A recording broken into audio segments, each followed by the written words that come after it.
Buongiorno e ben ritrovati con l'informazione flash di New Sicilia, i principali titoli della mattina. Dopo la visita a Siracusa nella giornata di ieri, il Presidente della Repubblica Sergio Mattarella e quello tedesco Frank-Walter Steinmeier questa mattina si sono recati a Piazza Armerina, mentre nel pomeriggio saranno a Catania. Sicilia nuovamente sotto la morsa degli incendi, in particolare nelle province di Palermo, Trapani e Messina. La Protezione Civile regionale ha diramato l'allarme a causa delle alte temperature e dei venti di scirocco.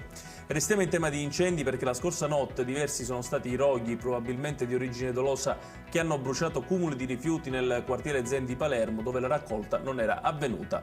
Sarà messa all'asta la casa memoria di Peppino Impastato a Cinisi. Sull'immobile grava un pignoramento per via di debiti accumulati dal fratello Giovanni Impastato nei confronti dell'attore Dario Veca.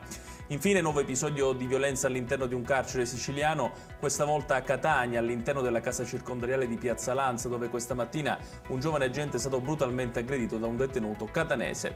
Ed è tutto per questa edizione. Tutti i dettagli su queste notizie li trovate sul nostro sito www.newsicilia.it. Grazie per averci seguito e arrivederci.